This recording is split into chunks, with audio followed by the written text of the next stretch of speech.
Bonjour à tous et bienvenue dans cette vidéo dans laquelle je vous propose aujourd'hui de réaliser un masque sur une image en CSS. Alors en quoi ça consiste?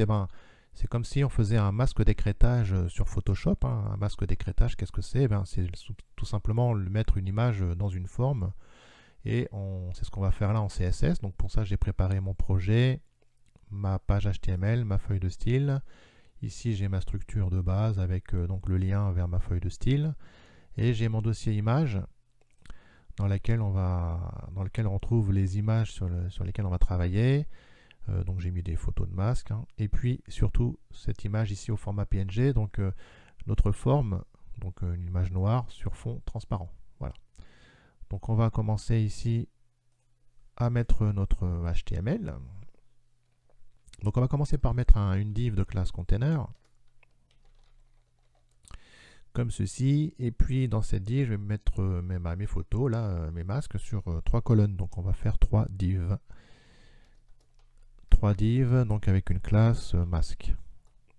Voilà. Dans cette div, on va déjà mettre une image. On va commencer par mettre le masque 01, donc dans mon dossier image, et on va mettre masque 01. Ok. Donc pour le moment, on va pas trop se soucier des balises Alt.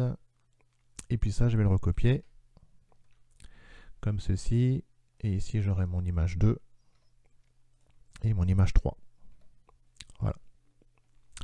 Donc j'enregistre, on regarde dans le navigateur. Donc j'ai bien mes images, ok. Et maintenant, on va mettre un peu de CSS pour justement structurer tout ça et surtout faire notre effet de masque. Donc en HTML, c'est tout ce qu'on aura. Ok. Donc maintenant, je vais aller dans ma feuille de style. Alors, je vais commencer par mettre une couleur de fond. Donc dans la balise body, on va mettre un background color. Et puis, on va lui mettre un A0026. Ok. Ensuite, dans mon container, ma classe container, je vais lui fixer une taille maximum. Donc avec un max width, on va mettre un 1140 pixels. Et puis on va lui mettre un peu de padding, histoire de bien aérer. Donc 20 pixels autour. Voilà.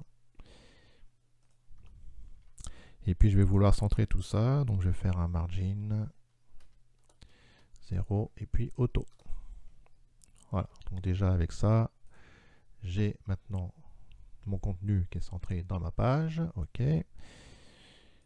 Ensuite, en fait, je vais appliquer un display flex à ce container puisque mes éléments div de classe masque, je vais vouloir les aligner. Donc, je vais lui mettre un display flex. Un display flex. Et puis là, on va se concentrer justement sur la largeur des colonnes. Donc, avec ma classe masque, on va leur mettre une largeur de 30%. Voilà, donc déjà là, je devrais avoir mes images, ok, qui vont venir s'aligner.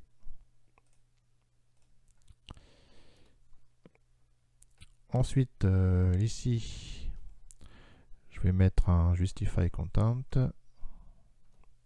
avec un space between, ok. Donc mon masque 30%, ok.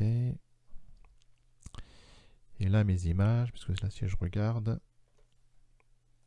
hop, là maintenant ce que je vais faire c'est mettre une taille de mon image, donc à la balise image. Je vais lui mettre un max width de 100%. Ok. Voilà, comme ça on est bien, c'est bien réparti, super. Et puis maintenant, il ne me reste plus qu'à appliquer justement cet effet de masque. Donc avec ça, on va utiliser la propriété masque image, qui est là, voilà. Et puis ensuite, il consiste à mettre une URL avec dans le dossier image. Et puis là, je vais récupérer mon masque. Hop, voilà. déjà là, on a notre petit effet qui commence à prendre forme. Maintenant, il n'y a plus qu'à mettre un peu de dimension à tout ça pour pas qu'on ait notre cassure. Donc on va ici rajouter un mask size, la propriété mask-size, et on va lui mettre un content, comme ceci. Et là déjà, c'est beaucoup mieux. Et éventuellement, on pourra mettre aussi un masque position, masque-position, pour centrer horizontalement et verticalement l'image. Voilà, comme ceci. Et puis aussi, on pourra éviter que l'image se répète sur l'axe des X ou des Y. On va mettre un masque repeat, un no repeat. Voilà, comme ça on est sûr que on a l'image qu'une fois, qui est bien centrée et qui est bien contenue dans notre colonne. Voilà.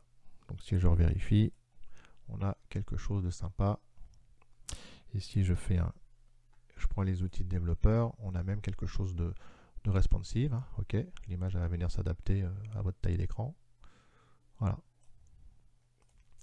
Donc voilà, j'espère que ce tutoriel vous a plu. On aura pu voir comme ça la propriété masque image en CSS pour faire des petits effets sympas comme ceci.